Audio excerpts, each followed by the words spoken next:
गांव का घी। सुरेश अपनी बीवी और एक बेटे के साथ शहर में रहता था।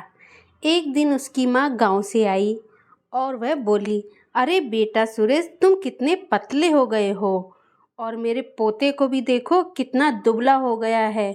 लगता है बहू खाना नहीं खिलाती है। तभी बहू बहुत शर्मा जाती है और लजा जाती है और वो कहती है कि देखो देखो दोनों कितने दुबले हो गए हैं और ये भी क्या मोटी है, ये भी तो कितनी दुबली हो गई। तब उसने कहा, नहीं नहीं माँ जी, मैं तो इन्हें पौष्टिक खाना खिलाती हूँ। लगता तो नहीं है। और मैं अब आपसे मैं आ गई हूँ तो मैं बताऊँगी किस तरह से इनकी सेहत बनानी है। देखो मैं 1 महीने के अंदर कैसे इनकी सेहत बनाती हूँ। तो और हाँ सुनो बहू, टाइम से मुझे सुबह उठा देना ताकि मैं इनकी सेहत का ध्यान। और ये देखो मैं क्या लाई हूँ, मैं लाई हूँ घी। इसे खिला खिला करके मैं तुम तीनों की ऐसी सेहत बना दूंगी कि तुम देखते रह जाओगे। और लो, इस घी को संभाल कर रसोई में रख देना और ध्यान से, कांच की बरनी है, कहीं टूटे ना।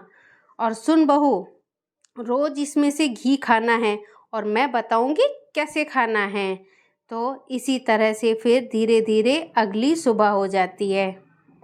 अगले दिन सुबह उठकर खूब देसी घी में तर करके रोटियों पर खूब ढेर सारा घी लगाती है। तभी बच्चा कहता है, मम्मी ये इतना सारा घी लगी हुई रोटियां मैं नहीं खा सकता। अरे खा लो बचुआ, बहुत अच्छी रोटी है, हेल्दी है, इससे देखना तुम्हारी कैसी सेहत बन जाएगी।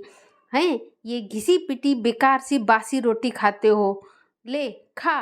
जबरदस्ती दादी पोते को रोटियां खिला देती है और इसी तरह से, चलो खाओ चुपचाप।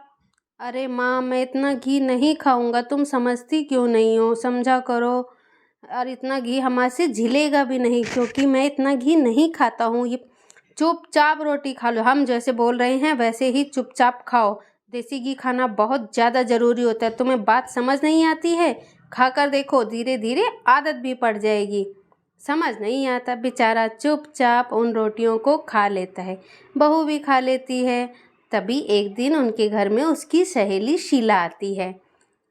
शीला को देखकर माँ जी पराठे लेकर आती हैं और बोलती है, ये मेरी सासू माँ हैं, ये गांव से आई हैं और इन्हें घी खिलाने का बड़ा शौक है। तेरी सहेली भी कितनी दुबली पतली है, देख तो, ले देसी घी के पराठे खा और तू भी थोड़ी गोल मटोल हो जा। शहर नहीं आंटी, मैं देसी घी के पराठे नहीं खा सकती, ये बहुत ज़्यादा फैटी होते हैं, मैं बहुत मोटी हो जाऊंगी। और मुझे चुपचाप खा ले, कोई वजन वजन नहीं बढ़ता, गोलू मोलू से दिखते हैं तो बहुत अच्छे लगते हैं। बेचारी एक टुकड़ा तोड़कर खा लेती है और तभी उसे बहुत अजीब सा फील होता और कहती है, मैं अपने घर जाना चाहती हूँ, तुम मुझे अपने घर जाने दो। कहते, अरे और तो खा, एक टुकड़े से होता ही क्या है, चुपचाप खा ले, समझ नहीं आता क्या तुझे, एक टुकड़ा ही तोड़कर खाए, उसी में देखो कितना वो कर रही है। बेचारी चुपचाप अपने घर चली जाती है और फिर वह अपनी बहू को 3-4 पराठे देसी घी के तर खिलाती है, ले खा इसको। और वह बहू बेचारी चुपचाप बातें सुनती है, खाती है और फिर अगले दिन अपने पति से कहती है, देखो आज माँ जी ने मुझे देसी घी के ढेर सारे पराठे खिला दिए जिससे मेरी तबीयत भी बहुत ज़्यादा ख़राब हो गई। अब तो कुछ करना ही पड़ेगा इस देसी घी का, समझ नहीं आता, मैं भी तंग आ चुका हूँ देसी घी खा खा करके, अब तो कुछ सोचना ही पड़ेगा। रुको, मैं कुछ एक तरकीब निकालती हूँ, देसी घी के पराठों से कैसे बचा जाए।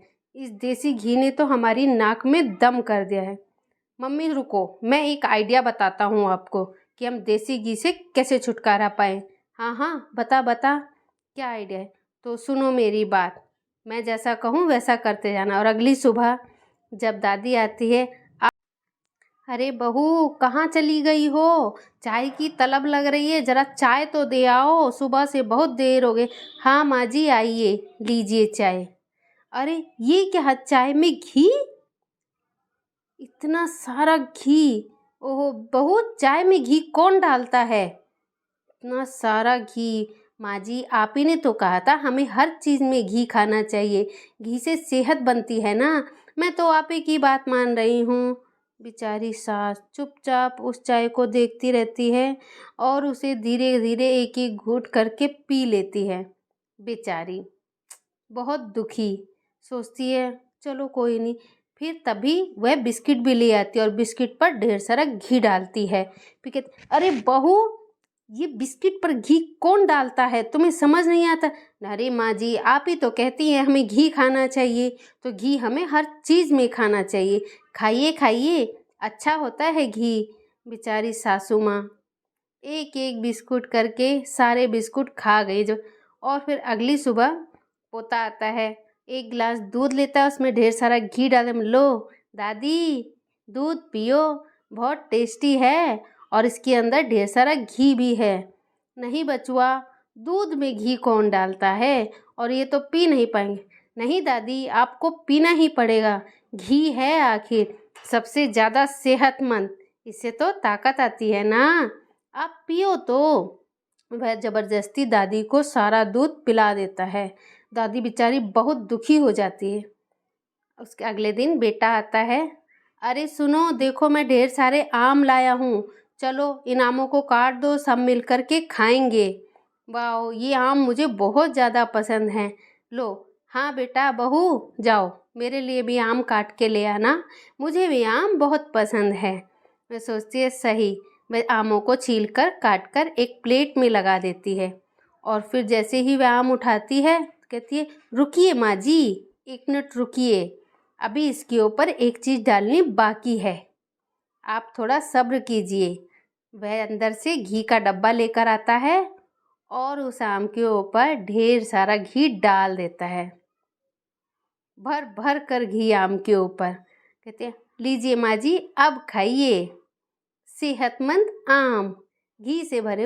अरे बहू, ऐसे कौन खाता है, आम कौन खाता है घी डाल करके, तुम्हें समझ नहीं आता कि घी? नहीं माँ, आप खाइए, घी तो खाना ही चाहिए, बहुत सेहतमंद है। मैं भी देखता हूँ आज घी में डुबोए हुए आम कैसे लगते हैं। अरे दादी, चलो खाते हैं ना, घी है आखिर सेहतमंद घी। नहीं नहीं, मैं ये नहीं खा सकती। और सुन बेटा, तू मेरी टिकट करा दे, और मैं अब यहाँ बिल्कुल भी नहीं रह सकती हूँ, मैं तो तंग आ चुकी हूँ। नहीं माँ जी, आप रुकिए ना थोड़े दिन और, हमें भी तो थोड़ा मोटा होना है गोलू मोलू, आप हमें घी जो खिलाएंगे। ना ना, मुझे अपने गांव जाना है बेटा, तू मेरी टिकट करा दे सुबह की। और सुबह की क्या, शाम की करा दे, मैं तो शाम को ही चली जाऊंगी, मैं तो बहुत तंग आ चुकी हूँ और मैं यहाँ नहीं रहूँगी। तभी बहू बहुत मन ही मन बड़ा खुश होती है और वह माँ जी की टिकट कराता है। माँ जी अपने गांव चली जाती है, तीनों बहुत खुशी खुशी घर में रहते हैं, घी से उन्हें छुटकारा मिल जाता है। अब वह फिर से